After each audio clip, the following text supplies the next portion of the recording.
Journey back to the enchanting land of Farenthia in Fiddlefern. Book 2. The Raven, the Gnome and the Mimic. Follow the Raven and the Gnome as they encounter increasingly bizarre creatures, confront old adversaries, and uncover secrets from their past. Reconnect with familiar faces from Farwood Forest as they too confront the dangers lurking beyond their woodland sanctuary, and venture into the broader world of Farenthia. Immerse yourself in the next captivating chapter of this illustrated rhyming fantasy series, complete with a compelling graphic audio companion. Stay tuned for the release of Fiddlefern, Book 2, The Raven, the Gnome and the Mimic coming soon.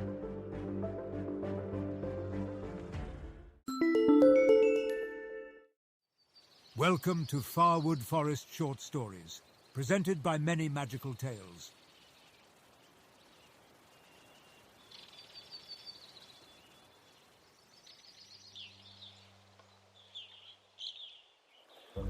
Owin the Otter of Farwood Forest. Owin the Otter was one of a kind, quick as a whip with the sharpest of minds.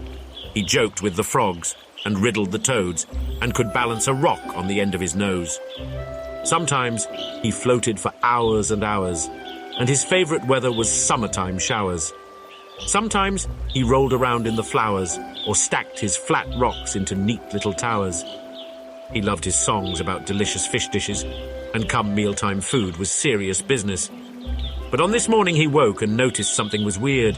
His lovely little stream had all but disappeared. It would have been a mystery if this wasn't the 10th time. Owin had had enough. He was going to lose his mind. He was trying to keep calm, but he was building up steam. That hollow-headed, log-loving, flat-tailed beaver has blocked up my stream. This time he's going to get a piece of my mind. I'm going to drill it into his head that this isn't fine. I thought I told you 100 times you're ruining the woods. You're blocking up my water. This isn't any good. Oh no, I'm very, very sorry, the beaver said for the 10th time. I don't know what's wrong with me. I can't help it. I don't know why. I just see flowing water and I know it needs to stop. So I just get to chewing until the water flow is blocked. Well, I want it fixed by the time I get back. And will you please remove that ugly wood stack? He went swimming upstream chasing the fishes, when suddenly the woods started acting suspicious.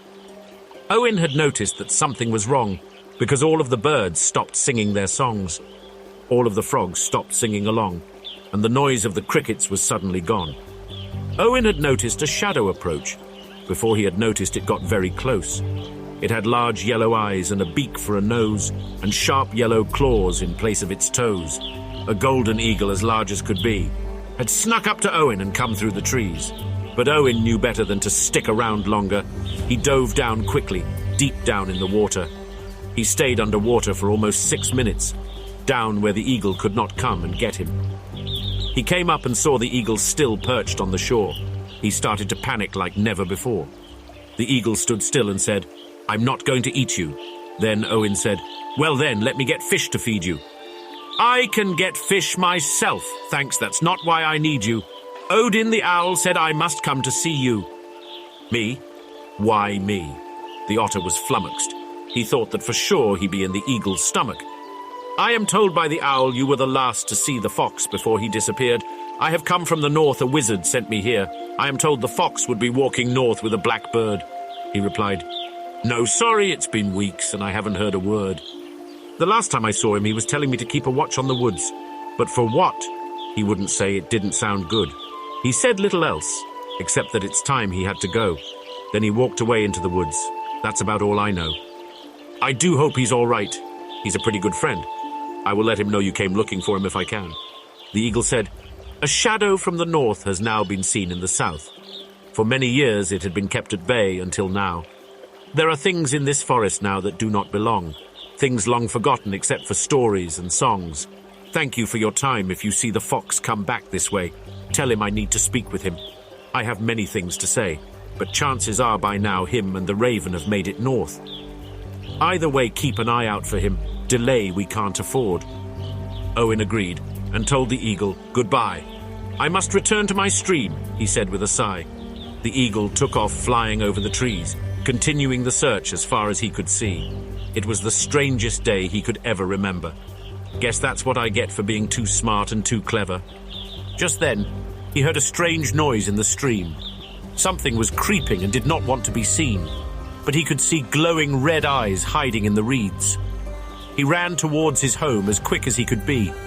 He came up on the beaver and shouted, "Run! You have to follow me!" The beaver saw the creature coming and let out a little scream. "What is that thing? Why is it chasing you? Where do we go?" But the otter cut quickly and ran inside the beaver's home. "Quick, hurry, block the door, we can't let it in!" The beaver was panic-stricken and didn't know where to begin. The otter started shoving sticks in front of the door. The beaver finally started helping and started adding more. They heard the creature climb on the top of the beaver's lodge. Then the creature stopped moving.